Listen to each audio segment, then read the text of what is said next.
आप सबको जय मसीह की। मैं उम्मीद करता हूं कि आप लोग आज भी बहुत अच्छे से होंगे और आप लोग मेरे वीडियो को देख रहे हैं, प्यार दे रहे हैं, इसके लिए बहुत बहुत धन्यवाद आप सबका। और आज हम बाइबल से पढ़ेंगे उत्पत्ति 22 अध्याय। हमने देखो एक से स्टार्ट किया था और आज 21 अध्याय हो गए। ये परमेश्वर का शुक्रगुजार हूँ मैं कि परमेश्वर हमें सिखा रहे हैं और हम सीखते जा रहे हैं, है ना। ऐसे ही हम धीरे धीरे रोज़ाना एक पाठ पढ़ेंगे और बाइबल से सीखेंगे कि परमेश्वर हमें क्या सिखाना चाहते हैं, है ना। आइए हम सब मिलकर छोटी सी प्रार्थना करेंगे और फिर हम लोग बाइबल से सीखेंगे उत्पत्ति 22 अध्याय। आइए प्रार्थना करते हैं। हमारे पिता परमेश्वर, राजाओं के राजा प्रभु यीशु, हम धन्यवाद देते हैं इस समय के लिए कि आपने इस समय तक हमें जिंदा रखा, सही सलामत रखा, स्वस्थ रखा और ये समय दिखाया प्रभु। इसके लिए बहुत बहुत धन्यवाद प्रभु जी। हम धन्यवाद देते हैं प्रभु कि आपने हमें हर तरह से संभाला है, हर तरह से हमारा ध्यान रखा है, हमारा ख्याल रखा है, बिना बोले सब कुछ दिया है। हम इस योग्य नहीं थे प्रभु, लेकिन आपने योग्य बनाया। आपने हमें वो सब कुछ दिया जो हमारी ज़रूरतें हैं। कभी आपने भूखा नहीं सुलाया प्रभु, इसके लिए बहुत बहुत धन्यवाद परमेश्वर। धन्यवाद आज के दिन के लिए प्रभु, और हम सबको बुद्धि समझ दे, ज्ञान दे प्रभु, कि हम आपके बातों को, आपके कहे को, आपके वचनों को, आपके शब्दों को, जो कि कभी ना बदलने वाले शब्द हैं, उनको हम सीख पाएँ प्रभु जी, उनके भेदों को समझ पाएँ। हमें सहायता करें प्रभु, हमें बुद्धि समझ दे, शैतान के हाथों से हम सबको बचाएं और इस सभा को, वीडियो कॉन्फ्रेंसिंग को बचाएं प्रभु। हमारी सहायता करें प्रभु यीशु मसीह के नाम से, आमीन। तो आज हम पढ़ेंगे उत्पत्ति 22 अध्याय। पहले हम वचन पढ़ेंगे और उसके बाद हम देखेंगे कि हमने इसमें से क्या सीखा, है ना। तो मैं पढ़ता हूँ, जैसे कि मैं पढ़ता हूँ कंटिन्यू। 1 से लेकर 24 पद तक है ये उत्पत्ति 22 अध्याय, 1 से लेकर 24 पद। आइए हम पढ़ेंगे। इन बातों के पश्चात ऐसा हुआ कि परमेश्वर ने इब्राहिम से ये कहकर उसकी परीक्षा की कि हे इब्राहिम। उसने कहा, देख मैं यहाँ हूँ। उसने कहा, अपने पुत्र को अर्थात अपने इकलौते पुत्र इसहाक को, जिससे तू प्रेम रखता है, संग लेकर मोरैया देश में चला जा और वहाँ उसको एक पहाड़ के ऊपर, जो मैं तुझे बताऊंगा, होम बलि करके चढ़ा। सो इब्राहिम बिहान को तड़के उठा और अपने गधे पर काठी कसकर अपने दो सेवक और अपने पुत्र इसहाक को संग लिया और होम बलि के लिए लकड़ी चीर ली। तब कूच करके उस स्थान की ओर चला जिसकी चर्चा परमेश्वर ने उससे की थी। तीसरे दिन इब्राहिम ने आंखें उठाकर उस स्थान को दूर से देखा और उसने अपने सेवकों से कहा, गधे के पास यहीं ठहर जाओ। ये लड़का और मैं वहां तक जाकर और दंडवत करके फिर तुम्हारे पास लौट आएंगे। इब्राहिम ने होमबलि की लकड़ी ले ली और अपने पुत्र इसहाक पर लादी और आग और छुरी को अपने हाथ में लिया और वे दोनों एक साथ चल पड़े। इसहाक ने अपने पिता इब्राहिम से कहा, हे मेरे पिता। उसने कहा, हे मेरे पुत्र, क्या बात है? उसने कहा, देख, आग और लकड़ी तो है, पर होमबलि के लिए भेड़ कहाँ है? इब्राहिम ने कहा, हे मेरे पुत्र, परमेश्वर की भेड़ का उपाय आप ही करेगा। क्या बोला इब्राहिम ने अपने पुत्र को? इब्राहिम ने कहा, हे मेरे पुत्र, परमेश्वर होम बलि की भेड़ का उपाय अपने आप ही करेगा। सो वे दोनों संग संग आगे चलते गए और वे उस स्थान को जिसे परमेश्वर ने उसको बताया था, वहां पहुंचे। तब इब्राहिम ने वहां वेदी बनाकर लकड़ी को चुन कर रखा और अपने पुत्र इसहाक को बांध के वेदी पर की लकड़ी के ऊपर रख दिया। और इब्राहिम ने हाथ बढ़ाकर छुरी को ले लिया कि अपने पुत्र को बलि करे। तब यहोवा के स्वर्गदूत ने उसको पुकारा, कहा, हे इब्राहिम, हे इब्राहिम। उसने कहा, देख मैं यहाँ हूँ। उसने कहा, उस लड़के पर हाथ मत बढ़ा और ना उससे कुछ कर, क्योंकि तूने जो मुझसे अपने पुत्र वरन अपने इकलौते पुत्र को भी नहीं रोक छोड़ा, इससे मैं अब जान गया हूं कि तू परमेश्वर का भय मानता है। तब इब्राहिम ने आंखें उठाई और क्या देखा कि उसके पीछे एक मेढ़ा अपने सींगों से एक झाड़ी में बंधा बंधा हुआ है। सो इब्राहिम ने जाके उस मेढ़े को लिया और अपने पुत्र की शांति होम बलि करके चढ़ाया। और इब्राहिम ने उस स्थान का नाम यहोवा यीरे रखा। इसके अनुसार आज तक भी कहा जाता है कि यहोवा के पहाड़ पर उपाय किया जाएगा। फिर यहोवा के दूत के दूसरी बार स्वर्ग से इब्राहिम को पुकार के कहा फिर यहोवा के दूत ने दूसरी बार स्वर्ग से इब्राहिम को पुकार के कहा, यहोवा की ये वाणी है कि मैं अपनी ही यह शपथ खाता हूँ कि तूने जो ये काम किया है कि अपने पुत्र वरन अपने इकलौते पुत्र को भी नहीं रख छोड़ा, इस कारण मैं निश्चय तुझे आशीष दूंगा और निश्चय तेरे वंश को आकाश के तारागण और समुद्र के तीर के बालू के किनकों के समान अनगिनत करूंगा और तेरा वंश अपने शत्रुओं के नगरों का अधिकारी होगा। और पृथ्वी की सारी जातियां अपने को तेरे वंश के कारण धन्य मानेगी, क्योंकि तूने मेरी बात को माना है। तब इब्राहिम अपने सेवकों के पास लौट आया और वे सब बेशर्बा को संग संग गए और इब्राहिम बेशर्बा में रहता रहा। इन बातों के पश्चात ऐसा हुआ कि इब्राहिम को यह संदेश मिला कि मिल्का के तेरे भाई नाहोर से संतान उत्पन्न हुए हैं। मिल्का के पुत्र तो ये हुए, अर्थात उसका जेठा ऊस और ऊस का भाई बुज और कमुएल जो अराम का पिता हुआ, फिर कसेद, हजो, पिलदाश, यदलाप और बैतुल। इन आठों को मिल्का इब्राहिम के भाई नाहोर के जन्माए जनी, और बैतूल ने रिबका को उत्पन्न किया। फिर नाहोर के रूमा नाम एक रखेली भी थी, जिससे तेबा, गहम, तहश और माका उत्पन्न हुए। परमेश्वर के वचन को पढ़े जाने और सुने जाने पर आशीष दे। तो अभी हमने पढ़ा उत्पत्ति 22 अध्याय 1 पद से लेके 24 पद तक। आइए हम देखेंगे कि हमने इससे इन वचनों को पढ़ने के बाद हमने क्या इसका निष्कर्ष निकाला है। 22 अध्याय परमेश्वर द्वारा इब्राहिम की परीक्षा और उसकी अटूट विश्वास से योग्यता की कहानी को बताता है। यह अध्याय हमें यह सिखाता है कि परमेश्वर हमारी परीक्षा ले सकता है, लेकिन वे हमें कभी त्यागता नहीं है। परमेश्वर हमारी परीक्षा ले सकता है, दुख दे सकता है, चुनौतियां दे सकता है, हमारे सामने कठिनाइयां दे सकता है, लेकिन वो हमें कभी भी त्यागता नहीं है। परमेश्वर फिर हमने देखा कि परमेश्वर द्वारा इब्राहिम की परीक्षा हुई है ना, जैसे कि आज के दिनों में भी हमारी होती है। जब हम कोई पाप और कोई गलती कर देते हैं, परमेश्वर हमें सिखाने के लिए, हमें सही करने के लिए वो परीक्षा में हमें डालते हैं। तो परमेश्वर ने इब्राहिम से कहा कि अपने प्रिय पुत्र इसहाक को मोरिया पर्वत पर होम बलि के रूप में अर्पित कर। तो उसने क्या किया? क्या उसने मना किया कि मैं नहीं करूँगा, ये मेरा बेटा है? नहीं, उसने क्या किया? वो इतना विश्वास करता था परमेश्वर पर, और परमेश्वर का इतना भय मानता था कि वो अपने पुत्र को लेके चल पड़ा बलि करने के लिए।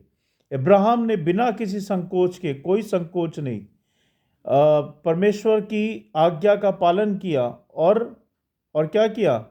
और इसहाक को बलिदान करने के लिए निकल पड़ा, है ना, बिना कुछ क्वेश्चन किए हुए। जैसा परमेश्वर ने बोला वैसे ही निकल पड़ा वो। इसहाक की आज्ञाकारिता और विश्वास, यहाँ पे इसहाक का भी आज्ञाकारिता और विश्वास दिखाते हैं कि उसने अपने पिता की बात को माना और चल पड़ा अपने पिता के साथ। जब वे बलिदान के स्थान पर पहुंचे तो इसहाक ने पूछा, होम बलि के लिए मेमना कहाँ है पिताजी? है ना, उसने पूछा होम बलि के लिए मेमना कहाँ है पिताजी? तो इब्राहिम ने क्या उत्तर दिया उसको? इब्राहिम ने उत्तर दिया, परमेश्वर स्वयं होम बलि के लिए मेमना प्रदान करेंगे। है ना, तो चिंता मत कर। इससे पता चलता है कि इब्राहिम को परमेश्वर पर पूर्ण विश्वास था, यानी कि पूरा विश्वास था इब्राहिम को। फिर परमेश्वर ने क्या किया? बीच में आए परमेश्वर ने क्या कहा? जब इब्राहिम ने इसहाक को बलिदान करने के लिए चाकू उठा लिया, है ना, उसको लकड़ियां लगा दी, उस पर लिटा दिया और चाकू उठा लिया उसको बलिदान करने के लिए, तब क्या हुआ? तब परमेश्वर के दूत ने उसे रोका और कहा कि वह उसकी परीक्षा ले रहे थे। अब मैं जान गया हूं कि तू मेरा विश्वासी और मेरा धर्मी भक्त है और तू मेरा भय मानता है। पास में एक मेढ़ा फंसा हुआ था जिसे इब्राहिम ने होम बलि के रूप में चढ़ाया वहां पे। और क्या किया? उस स्थान को इब्राहिम ने यहोवा येरे, यानी कि परमेश्वर स्वयं प्रबंध करेगा, का नाम दे दिया। परमेश्वर की प्रतिज्ञा की पृष्ठि क्या कहती है ना? परमेश्वर ने इब्राहिम से कहा कि क्योंकि उसने उसकी आज्ञा मानी। किसने आज्ञा मानी? परमेश्वर की आज्ञा इब्राहिम ने मानी, है ना, इसलिए वह उसे बहुतायत से आशीष देगा।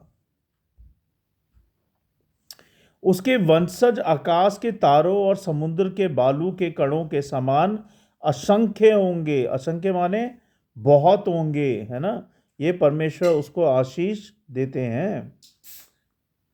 विश्वास और समर्पण, यहाँ पे इब्राहिम का विश्वास और समर्पण दिखाई देता है, जो कि इब्राहिम ने बिना किसी क्वेश्चन के, बिना किसी प्रश्न के परमेश्वर की आज्ञा मानी। अगर यही बात अगर परमेश्वर हमसे बोलता तो हम हजार क्या, 100 क्या, करोड़ों क्वेश्चन कर लेते और अपने बेटे को कभी भी कुर्बान नहीं करते, क्योंकि हमारा विश्वास उस तरह का नहीं है जिस तरह का विश्वास इब्राहिम का था, है ना। तो हमें भी इब्राहिम की तरह परमेश्वर पर विश्वास करना है। आश्चर्य और भय, इसहाक को ये जानकर हैरानी हुई कि वह बलिदान बनने वाला था, है ना। उसको हैरानी हुई जब बाद में ये सब बातें खुल गईं और उसने देखा कि मेरा पिता परमेश्वर के कहने पे मेरी बलि चढ़ाने वाला था, तो वो हैरान हुआ, है ना, हैरान परेशान हुआ कि मेरे पिता ने बिना किसी निसंकोच के, बिना किसी क्वेश्चन के परमेश्वर की बात मानी और जैसा परमेश्वर ने किया उन्होंने किया, है ना। उसके बाद हम देखते हैं दया और प्रेम।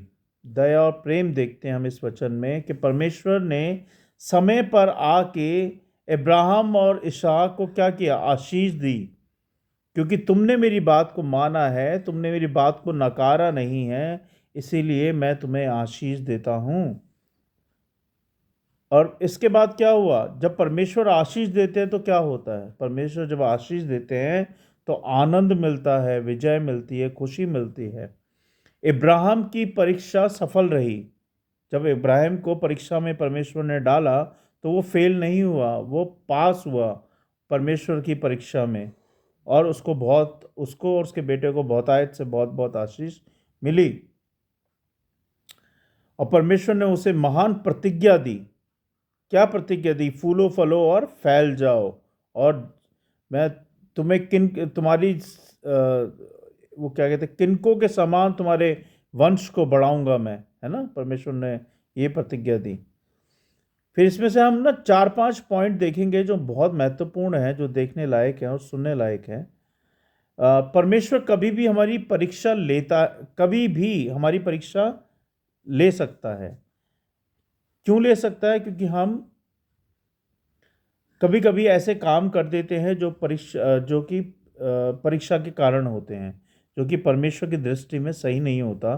तो परमेश्वर हमें परीक्षा में इसलिए डालता है कि हम जो रॉन्ग ट्रैक पे हैं हम उससे सही ट्रैक पे आ जाएं, है ना। तो इसीलिए परमेश्वर हमें परीक्षा में डालता है, हमें सिखाना चाहता है। जैसे कहते हैं ना, सोने को आग में रखोगे तो वो क्या होगा, सही बन जाएगा, है ना। तो ऐसे ही हमें परमेश्वर जब हमें दुख देता है, परेशानी आती है, कठिनाइयाँ आती है, तो समझ लो कि परमेश्वर तुम्हारी परीक्षा ले रहा है। तो उस परीक्षा में तुम्हें परमेश्वर के सामने हमेशा खरा उतरना है, परमेश्वर को हमेशा प्रथम स्थान देना है। चाहे दुख हो या सुख हो, परमेश्वर पिता को हमेशा प्रथम स्थान देना है।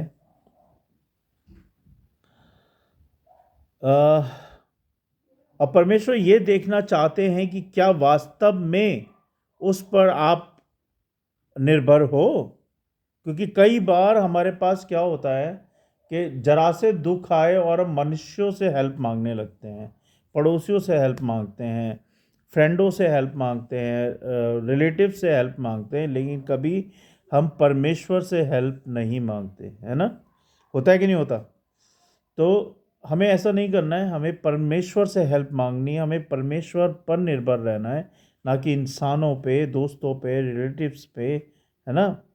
किस पे निर्भर रहना है, परमेश्वर पे, क्योंकि परमेश्वर पिता सर्वशक्तिमान है और वही हमारी भरपूरी करेंगे। विश्वास आज्ञाकारिता का मूल है। विश्वास आज्ञाकारिता का मूल है। इब्राहिम ने बिना सवाल किए परमेश्वर की आज्ञा को माना और परमेश्वर ने उसे आशीष दी। जब तुम परमेश्वर की आज्ञा को मानोगे तो परमेश्वर आपको भी बहुत बहुत आशीष देंगे। लेकिन जब तुम आज्ञाओं को नहीं मानोगे तो फिर तुम परीक्षा में पड़ोगे। ये हमने दूसरा पॉइंट देखा था। अब तीसरा पॉइंट हमने क्या देखा, परमेश्वर हमारे लिए प्रबंध करते हैं, हमारी ज़रूरतों को पूरा करते हैं। जब हम उसकी योजना पर भरोसा करते हैं तो वह हमारे लिए सही समाधान प्रस्तुत करते हैं। क्या करते हैं वो, जब हम उसकी योजनाओं पर भरोसा करते हैं तो वह हमारे लिए सही समाधान प्रस्तुत करते हैं। परमेश्वर बलिदान चाहता है, लेकिन आत्मिक रूप से वह हमें भौतिक चीज़ों से आर्थिक अपने हृदय और समर्पण की अपेक्षा करता है। क्या करता है, परमेश्वर बलिदान चाहता है, लेकिन आत्मिक रूप से वह हमें भौतिक चीज़ों से अधिक अपने पूरे हृदय और समर्पण की अपेक्षा करता है।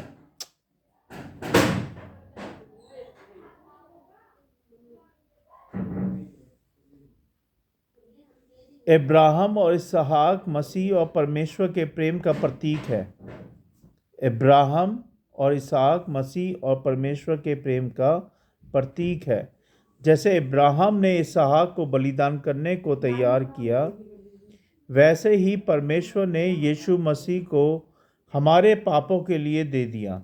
क्या किया, इब्राहिम और इसहाक मसीह और परमेश्वर के प्रेम का प्रतीक है। जैसे इब्राहिम ने इसहाक को बलिदान करने को तैयार किया, वैसे ही परमेश्वर ने यीशु मसीह को हमारे पापों के लिए दे दिया, जिससे कि हम उद्धार पाए, हम हम उनके प्रेम में बढ़े, हम उनकी आशीषों में बढ़े, है ना। तो प्रियो, हम रिवाइज करेंगे एक बार। हमने क्या सीखा, हमने सीखा परमेश्वर कभी कभी हमारी परीक्षा लेता है ना। फिर हमने देखा कि विश्वास आज्ञाकारिता का मूल है। फिर हमने देखा परमेश्वर हमारे लिए प्रबंध करता है, परमेश्वर बलिदान चाहता है। उसके बाद इब्राहिम और इसहाक मसीह और परमेश्वर के प्रेम का प्रतीक है। आइए हम सब मिलकर प्रार्थना करेंगे। सर्वशक्तिमान हमारे अनुग्रहकारी पिता, राजाओं के राजा, प्रभु परमेश्वर, हम धन्यवाद देते हैं प्रभु आपके वचनों के लिए, आपके सिखाने के लिए, आपकी बातों के लिए कि आपने हमें सिखाया प्रभु कि हम कैसे आपकी विश्वास योग्यता में इब्राहिम की तरह बढ़ें, हम कैसे धैर्य रखें, कैसे हम सच्चे बने और आपकी बातों को माने प्रभु, हम कैसे इब्राहिम की तरह आज्ञाकारिता में बढ़े प्रभु। इसके लिए हमें हमें समझ बुद्धि ज्ञान दे प्रभु, और हमें ऐसा भरोसा दे, विश्वास दें कि हम भी आप पे पूरी तरह से भरोसा करें और आप पे निर्भर रहें प्रभु जी। हम सब की सहायता मदद करें, हम सबको भी अब्राहम की तरह बना प्रभु। हमारे मन को सच्चा कर, हमारे ध्यान को सच्चा कर, हमारे भरोसे को सच्चा बना प्रभु, कि हम भी इब्राहिम की तरह बने प्रभु जी। हमारी सहायता कर। बहुत बहुत धन्यवाद प्रभु आपके वचनों के लिए, हमें सिखाने के लिए, सारी बातों के लिए, सारी आशीषों के लिए, वो चीज़ के लिए प्रभु जो आपने हमें दी है प्रभु। सब बातों के लिए धन्यवाद परमेश्वर। होने दे प्रभु कि आपके अपने वचन की रखवाली करें और ये वचन लाखों करोड़ों गुना फैले प्रभु जी, सब तक पहुंच पाए प्रभु जी, और सब तक फैल पाए प्रभु जी। ऐसा होने दे परमेश्वर। जो लोग मुझे सुन रहे हैं, देख रहे हैं, उनको भी आशीष दे, ब्लेसिंग्स दे प्रभु, और उनकी भी सहायता करें कि वो भी आपके वचनों में बढ़ते जाएं, आपकी महिमा में बढ़ते जाए, आपकी सेवा के लिए इस्तेमाल हो पाए प्रभु जी। ऐसा होने दे परमेश्वर। हम सब की सहायता करें, और धन्यवाद प्रभु आज के दिन के लिए, सारी बातों के लिए और सारी आशीषों के लिए। धन्यवाद आपके वचनों के लिए प्रभु। बहुत बहुत धन्यवाद प्रभु। हम सारी बातों को, आपके वचनों को और हम सबको आपके हाथों में सौंपते हैं। आप देखें, संभालें प्रभु यीशु मसीह के नाम से, आमीन। आप सबको जय मसीह की। God bless you all. और मैं उम्मीद करता हूँ कि आज आप लोगों ने एंजॉय किया होगा वचनों के साथ, और पढ़ा होगा, सीखा होगा। ऐसे ही हम रोज़ पढ़ेंगे। और प्लीज़ वीडियो को पूरा देखें। जो लोग भी मुझे देखते हैं, प्लीज़ वीडियो को पूरा देखें। जब आप वीडियो को पूरा देखेंगे तभी आप सीख पाएंगे, समझ पाएंगे कि हम क्या पढ़ रहे हैं और हम क्या सिखा रहे हैं, है ना। तो जय मसीह की। God bless you all. कल फिर मिलते हैं 23 अध्याय के साथ। Thank you.